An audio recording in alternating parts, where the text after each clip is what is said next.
guys, and as usual, welcome to another kit review. So today, as you can see, we're having a look at the kit from Tamiya, and it is Tamiya's German self-propelled Howitzer Wespe. This one is the Italian front release, came out in 2018, and the kit number for this particular kit is 35358. The original release of the Wespe was in 1996. So not that long ago, and that was kit number 35200. Now they did release it again in 2003 with metal tracks. So the normal kit gets link and length tracks, but in 2003 they released it with Fruilmodel metal tracks. I haven't actually seen that one, but it's only 20 odd years ago, so no doubt if you're lucky you might be able to pick up one of those around and about. That is if you do enjoy playing with metal tracks. Personally, I prefer either your vinyl rubber ones, which are much easier to put together, or these link and length, which do give you a really nice sag appearance. Okay, so what else do you get in this kit? Really nicely detailed interior and these 4 figures. So that's quite nice that they have included a full crew with this tank. All right, so as I said, this is the Italian front one. You do get markings for 2 Italian Wespes, and that's basically it. And this particular kit cost me $25. So that was a bargain, since a normal Wespe in Australia runs anywhere from $50 to $65, depending on who's retailing it. So to pick this one up for $25, really happy with that one. All right, so as you can see by the box art, really nice rendition of the vehicle with the crew on standard Tamiya white background. On the sides, you've got a photo of the actual crew compartment, top-down view of the Wespe, and the usual 3 views. Really nice, good little kit, this one. All right, so that's the box, and if I can get it open, and it's a struggle because it is quite a deep box unusually for a Tamiya kit. So let's just get this one open, shall we? It would open if I cut the seals. All right, so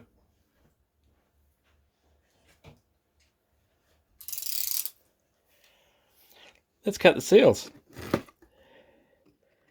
As you can see, I've only just got this one, so I haven't even had a chance to look in it myself. All right, so let's see what we've got. One bag containing the link and length tracks, plus a piece of string for a tow cable. Next one out is obviously the sides of the fighting compartment, the front, and various parts for the fighting compartment, plus tools. Next bag out is the upper hull. This is the crew figures, and even now I can see these are really nicely done. So that's nice, and you do get some shells, of course, for the interior. Separate hull tub, and it is quite a small vehicle, so it won't take up much space on your display shelf. This, of course, is your running gear, wheels, suspension. Really nicely done, even from what I can see through the plastic. And this is your actual gun. It is a 2-part barrel. I mean, you could probably pick up a metal barrel if you wanted to, but since this only cost me $25, metal barrel is probably going to cost me that much anyway. I think I'll stick with the 2-part. Decal sheet. And instructions. This is just a basic, and I'll just show you here. This is the history of the Wespe with all the technical details. It is in German, French, English, and Japanese. All right, so I'll clean all this up, and then in a second we'll have a look at the instructions and the decals.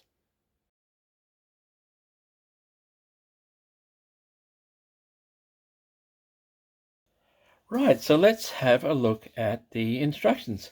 So naturally enough, there's the usual warnings and the paint suggestions. All Tamiya paints, as usual with Tamiya, they only promote their own brand of paints, but we can use whatever we want. Overleaf, more warnings on how to apply the decals. And then we start with the lower hull, which is just putting the suspension and other fittings on. Then we have the road wheels, drive sprockets, etc. going together. Note that the drive sprocket does get a polycap. That's just to hold it on. Naturally enough, the wheels will not be going around, so it doesn't matter how you put them on. Putting all the wheels on, and it does have colour callouts throughout, so some of these do have rubber tyres that need to be painted. Basic start to the interior. Here we've got parts going into the fighting compartment, which is the rear section here. And then it goes to the link and length tracks. Now, you might want to leave that till last because you will have to paint the lower hull plus the tyres, etc. So it's entirely up to you how you want to paint it. But putting the link and length tracks on makes painting these tyres just that little bit more difficult. All right, so it does give you a diagram how the sag is supposed to look. You do have to glue this together, but I would use a slow setting cement, something like Revell's General Cement. That gives you time to get the pieces all in the right spot. Then we start on the actual gun mount. This is the gun slide, gun barrel and breech. Here you've got your pivot points, slide, gun barrel, etc. going together. Overleaf. You've got your winding handles, your recoil mechanisms going onto the gun, gun shield, a couple of parts going on the lower hull, and then you mount the gun onto the lower hull. So fairly straightforward. You just have a pin here. Don't glue the pin because that's what allows you to turn the gun side to side. And then it shows putting the upper hull onto the lower hull. So whether you want to do that at this stage or not, it's entirely up to you. Overleaf, you've just got starting on the fighting compartment sides, which are really nicely detailed. So you've got an MP40, an MG34, which gets mounted in here, extra ammo cases, shell containers, even radios, etc. And it does show you how to paint the radio properly. And it does show you how it's supposed to look once it's all painted up.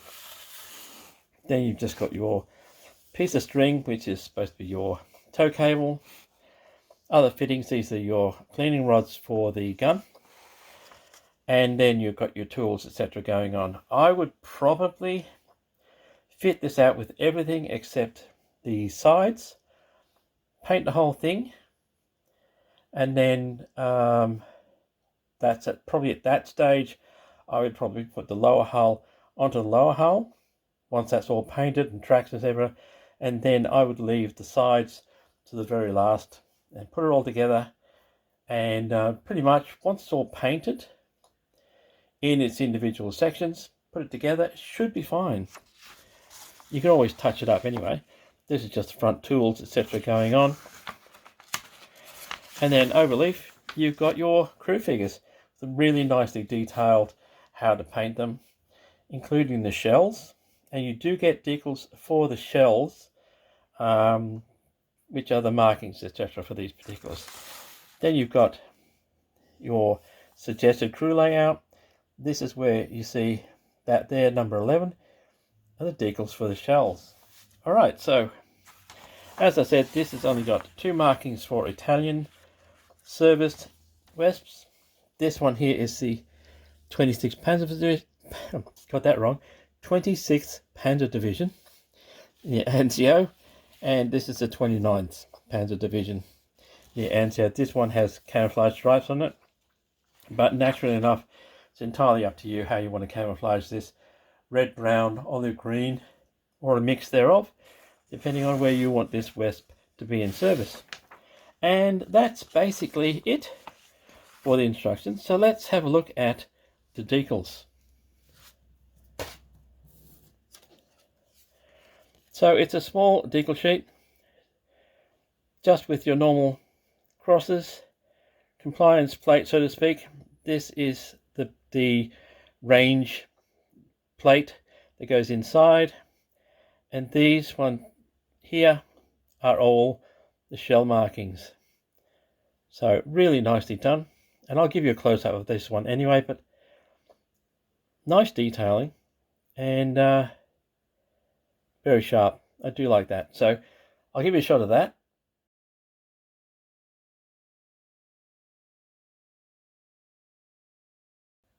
So let's have a look at the sprues, and first off we'll have a look at the bottom lower hull, and as you can see, it's a really nice detail.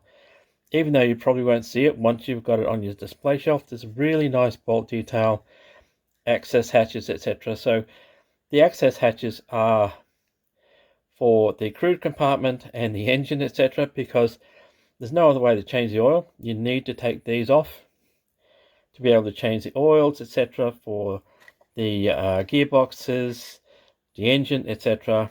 And on an armored vehicle, that can be a bit of a pain. So that's what these are for. Access panels for various parts of the actual running gear. Interior, not much to see. On the side, all the detail is actually added on, but some really nice detail around the mounts. So I'll give you a close-up of this one.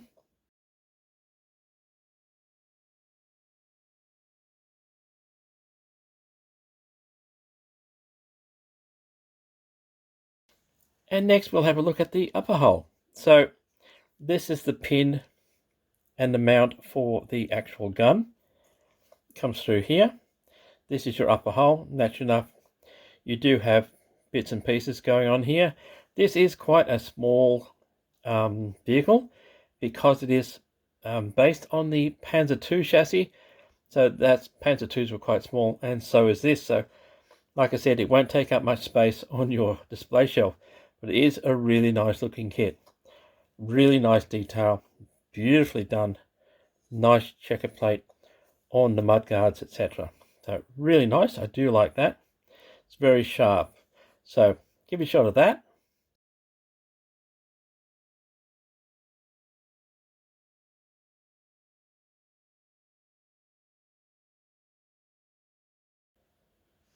Okay, so next we'll have a look at the actual wheels, etc., running gear itself. These two sprues are exactly the same. I'll put that one aside and we'll have a look at this one.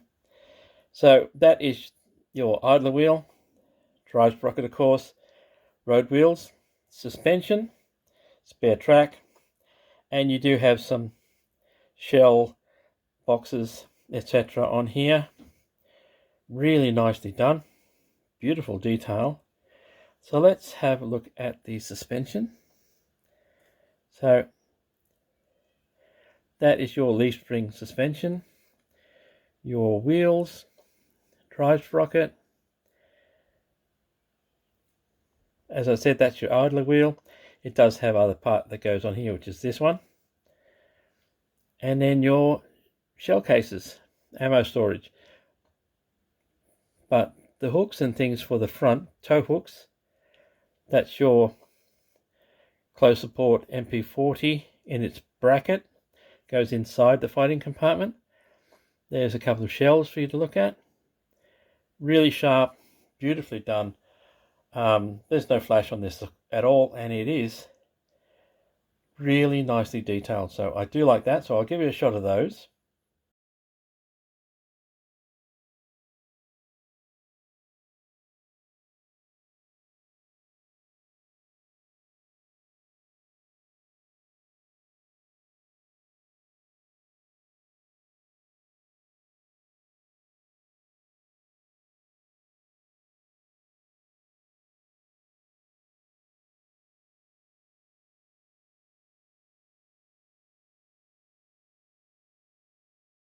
And while we're talking about running gear, etc., these are your link and length tracks.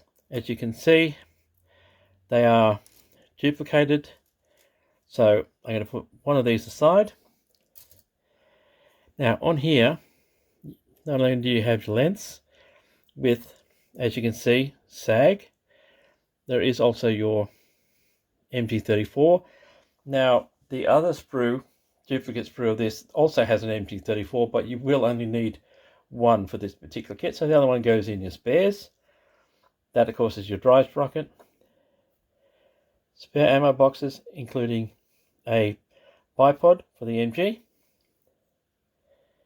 And these are your link sections for the track that go around the dry sprocket and the idler wheel.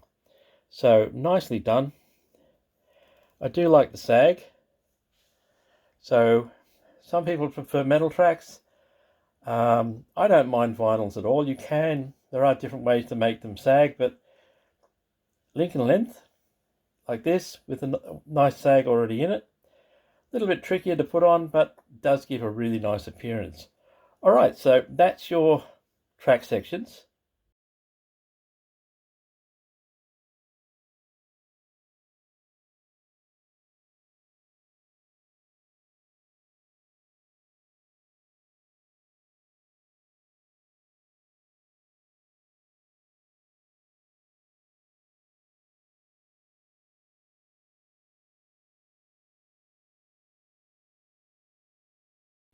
I'll just show you this. This is your string for the cable and your polycaps. Don't lose the polycaps. You will need those to attach the dry sprockets to the actual tank itself.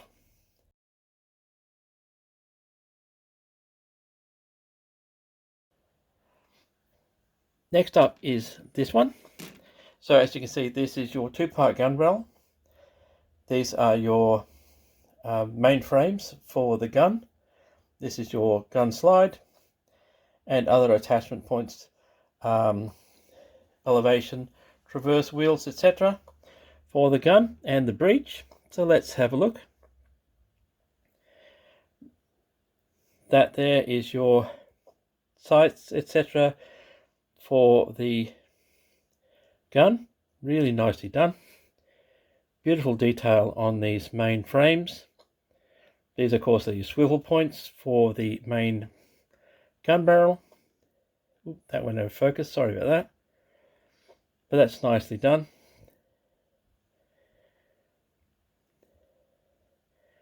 Nice, very sharp detail on all of this. There is your breech section. So 4-part breech. That's the actual breech itself. Breech side, I should say. And that is your gun slide section, where the gun slides back under recoil with some really nice bolt detail on it. So that is quite beautifully done.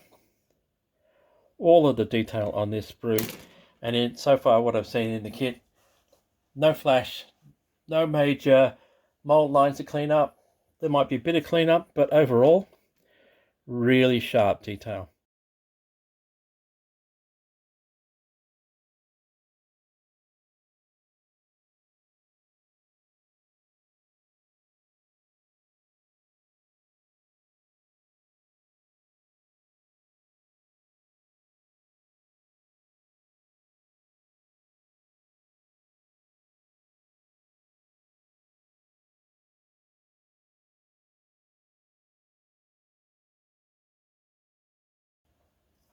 And the next sprue we're looking at is this one. So as you can see, this is your fighting compartment sides, interior sections, gun shield, etc. Plus some of the fittings. All right, so that's the outside of the left-hand side of the fighting compartment and the right side. Interior section with shell points on them. Gun shield. That is your jack right there. That's the jack block. That's wooden jack block goes under the jack. especially used for soft ground. Your tools are really nicely done, very sharp, axe, pickaxe, spade, etc. Over here you've just got some fittings for the interior and cleaning rod for the gun, radio. I'll give you close-ups of the radio, etc., exhaust pipe, and other brackets and things for the fighting compartment. So really nicely done. Let's have a look on the inside of the fighting compartments. So as you can see, you will have bits and pieces that go in here to fill it out, but even this has really nice, if I can get it to focus, bolt detail. This, of course, here are the air vents for the engine, etc. Alright, so yeah, it needed to be cool somehow. But overall, really nice detail on the inside. Once you put everything in here, and the MG34 does get mounted inside the fighting compartment, not on a swivel. It does go inside with the MP44. This fighting compartment is a lot of detail goes in here. Alright, so that is basically the last sprue for the Wespe itself.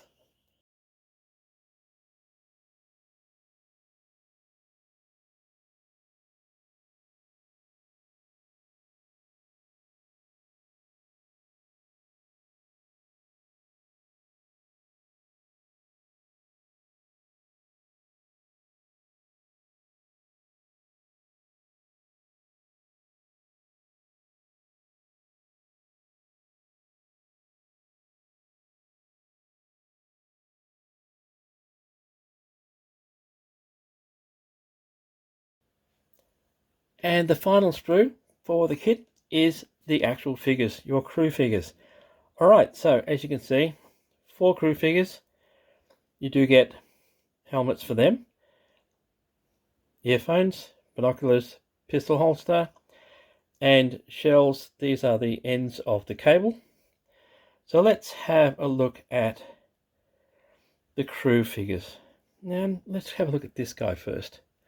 See if I can get him in focus for you. So I do love the hand, really nice finger detail, and the facial detail is really beautifully done. Your next crew figure. So the faces are really nicely sculpted. The uniform details, very sharp and crisp. I do like that. Now you might notice you've got a bit missing here. Well, that's it there. This is your commanding officer, I think. He's the one with the map book. Information. Nice facial details. Same for this guy. Nice facial details and beautiful detail on the uniforms. So I do like the way they've made this part, the collar, etc., completely separate on some of these figures. It is unusual to have only one leg, but I guess that makes it easier to put them together on the mold. Not so sure about that, but at least the detail is really sharp, and there's not much cleanup along the mold lines for these, and that's what I like. Alright, so that is the last sprue.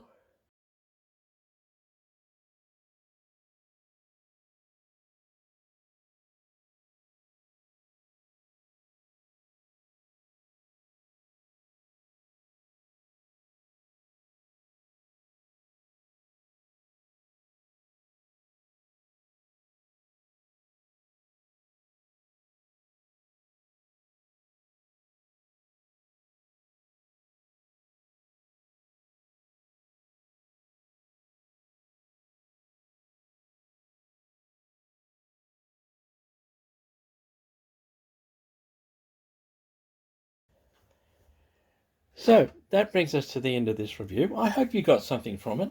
So this is Tamiya's German Wespe self-propelled howitzer. Kit number is 35358. Came out in 2018, and this is their Italian front version.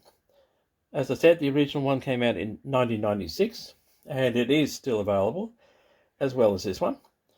Really nice looking kit, quite small kit, won't take up much room, but really nicely detailed, especially the fighting compartment from what I can see. So a really nice pickup for me at $25. Like I said, anywhere from $50 to $65 for a Wespe in Australia at this point in time. Anyway, guys, like I said, as I also said, that brings us to the end of this review. Hope you really did get something from it. As usual, thank you for your likes, your comments, and subscriptions. They are really, really appreciated. And as usual, guys, until next time, take it easy, stay safe, and I will see you later.